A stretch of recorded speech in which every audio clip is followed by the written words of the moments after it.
So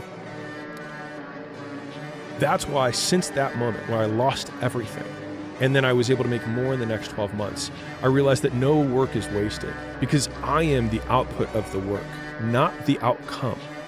And that was one of the biggest frame shifts for me in never thinking that work is wasted, because the more I work, the bigger my work ethic, the more my work capacity increases. And to give an exercise example, because I think it's cool and interesting, is that a lot of people talk about this concept of overtraining. Don't worry, I'll bring it back. All right, they talk about this concept of overtraining. I remember I had this a woman that Layla and I are friends with, very successful business owner, had a boy toy with her. And he was like, aren't you concerned about overtraining? And I was feeling a little pissy that day. And I said, bro, once you start looking like you work out, you can worry about overtraining. I was like, until that point, you don't need to worry about overtraining. I was being a little bit mean. But I think he did remember it, and he did change the way he trained, and he did gain muscle afterwards. So I felt okay about it. Now, the point of that little quip, right, was that what I explained to him is that your ability to recover from working out itself is trainable. So when you do more volume, your ability to withstand volume, your work capacity increases. And so to the same degree, people are like, I feel burnt out. The thing is that you either die or you adapt. That's it, right? And in the fitness world, you either die, get injured, or adapt, right? And since you're probably not going to die, you really just need to make sure that you don't get injured. And if you don't get injured and you don't die, you get better. And so that mental process in terms of how I see work has been like the most self-fulfilling prophecy that I've had, because the more I work, the better I get at working, the more productive I am per unit of time. And then I get the outcomes that happen eventually. But the point is, and I already know, you know this, but the outcomes become so irrelevant compared to the reward that you get in the meantime. Because the people who are experts, and this is from my good friend, Dr. Kashi, people who are experts at any skill become experts because they learn how to become rewarded from the work itself. And so like they don't actually have something that you don't. It's just that they measure success differently. Judge yourself by your actions, not by your thoughts. I became significantly less disappointed in myself when I started judging myself only on the actions I took, not the thoughts I had. So patience is a virtue that I feel like I haven't had. And it's been something that I've spoken over myself for many years. I was like, I'm an impatient person. I want things fast, etc. But when I realized that I should use the same lens that I judge other people on when I judge myself, which is someone might say, I'm a really honest guy. But if I have no evidence that you're an honest person, or when I put you in a situation where you could be honest and you're not, I would say, no, you're not. Now that person probably thinks of themselves as honest, or to the same degree, I'm a really loyal guy. But as soon as I put a 10 in front of you and you've got your girl at home, you jump.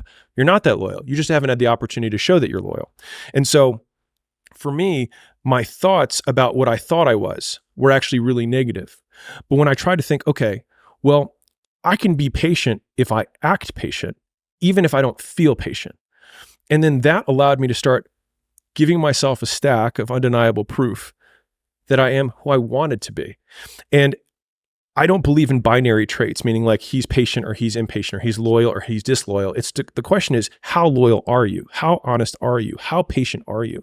And by switching the character traits that I wanted to have into progressions or continuums, allowed me to make progress on them simply by giving myself more proof, or one more penny on the scale that says I'm a little bit more patient than I was. I'm a little bit more patient. I'm a little bit more patient, to the point where I have so many pennies on the scale that I can say, I think I am pretty patient. Even though every time I put a penny on the scale, I don't want to put a penny on the scale. I want to get the thing to happen today. I want it to happen yesterday, because why is it taking so long? It didn't take that long for this person. I feel like I work harder than them, and I feel like I'm better than them. Why am I not doing that? But I put the penny on the scale. Well, ultimately, what is patience? Is patience feeling patient, or is patient doing the thing that is patience?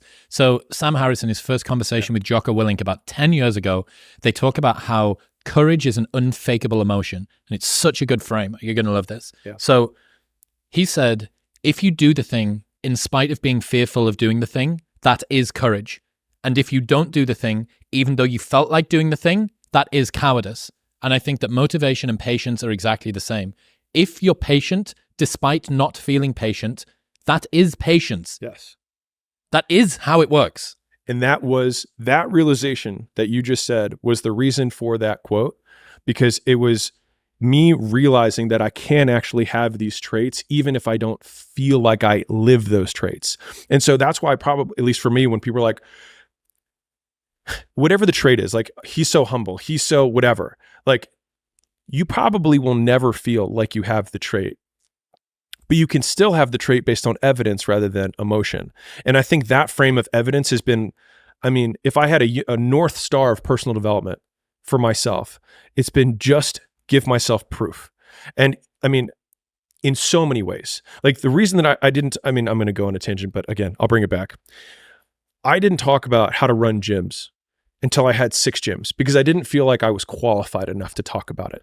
And I only started talking about gyms when so many people were like, dude, how do you run your gyms? How do you run your gyms? And if I rewind even before that, I didn't feel qualified to talk about fitness, but I had had a 6-pack for a decade, you know what I mean? And I had multiple state records, but I still didn't feel qualified to talk about fitness until everyone was like, dude, how do you do this? How do you strength train? How do you eat this way? Whatever it is, right? And so if you can give yourself evidence